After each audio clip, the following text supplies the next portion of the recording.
संसार में ऐसे लोग बहुत कम होते हैं जो आपसे कड़वी लेकिन सच्चाई भरी बात बोलते हैं।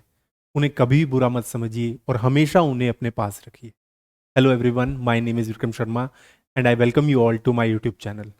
फाइनली हम दिल्ली टू केदारनाथ पॉलिटी में, जो कि हमारा स्मार्ट पॉलिटी भी है, उसके आज 14th लेक्चर पर पहुंच चुके हैं और ये स्पिरिचुअल कॉन्स्टिट्यूशनल जर्नी बहुत अच्छी चल रही है। इससे पहले वाले लेक्चर में हमने article 29 and 30 cultural and education rights को पढ़ा था और आज हम लेक्चर नंबर 14 में किसको पढ़ेंगे? Article 31 right to property, which was omitted as the right to property. Earlier, it was a fundamental right to property, but the 44th Amendment Act of 1978 said that it was omitted. इसको क्या बना दिया गया? It was removed from the Article 31 and a new article was inserted, that is Article 300A. Now, right to property is a constitutional right, not a fundamental right. Person not to be deprived of the property saved by authority of law. इसमें क्या कहा गया? देखो भाई, fundamental right to property वैसे भी नहीं होना चाहिए, अच्छी बात है, क्योंकि स्टेट, देखो, लोगों को चाहिए रोजगार। रोजगार के लिए सेटअप कौन करेगा? बिजनेसमैन। बिजनेसमैन को जमीन कौन लाके देगी? सरकार। तो एट दैट टाइम जो लैंड है वो लिमिटेड है वर्ल्ड के अंदर।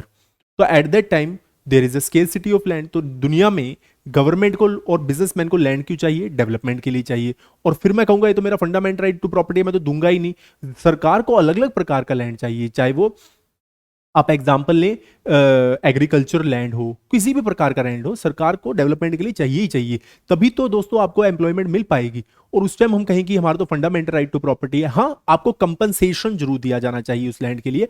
If the government is going to encroach or grab your land, or they are going to for example they want to purchase your land or they want to procure your land, so under that provision the government should pay the liable amount for that particular land. ठीक है, तो ये पहले article 31 हमारा fundamental right to property था and it was omitted and it was made as a constitutional right under article 300A.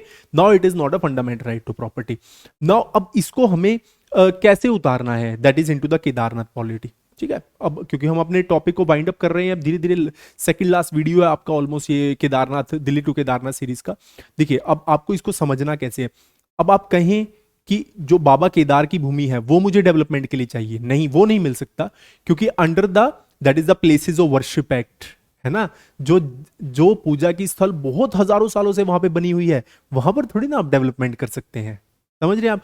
उसके आसपास, उसके क्षेत्र में आप कितना भी डेवलपमेंट कीजिए, सरकार पैसा लेगी, सरकार पैसा लगाएगी भी, सरकार आपसे भी, आपका भी लैंड लेगी, वहां पे भी डेवलप करेगी और खुद भी डेवलप करेगी। तो at that time fundamental right to property Kedarnath के ऊपर अप्लाई नहीं होगा, क्योंकि केदारनाथ के परिसर में तो अप्लाई हो जाएगा। क्यों? केदारनाथ क्या है? एक प्लेस ऑफ वर्शिप है। और मैं कहूं कि वहां पे मेरे को कोई डेवलपमेंट करना है, नहीं, उसके आसपास आप कुछ भी कीजिए। तो जो बाबा केदार का मंदिर है, वहां पर आप ऐसा नहीं कह सकते कि हमें कुछ और करना है। वो मंदिर वहीं पर रहेगा हमेशा, ये दुनिया चाहे कहीं रहे, ये यहाँ पे जो शिवा का स्थान है वो वहीं पर रहेगा। तो एट दैट टाइम हमने इसको कैसे अप्लाई किया है, थोड़ा सा समझने की जरूरत है।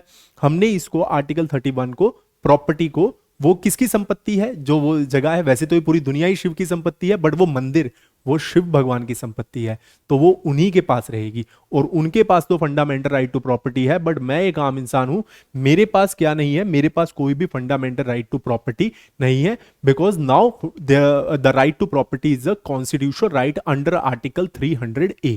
तो आप सबको शायद से समझ आ गया कि under article 31 firstly the compensation should be paid to the second party if the state want to acquire the land. That is about the article number 31.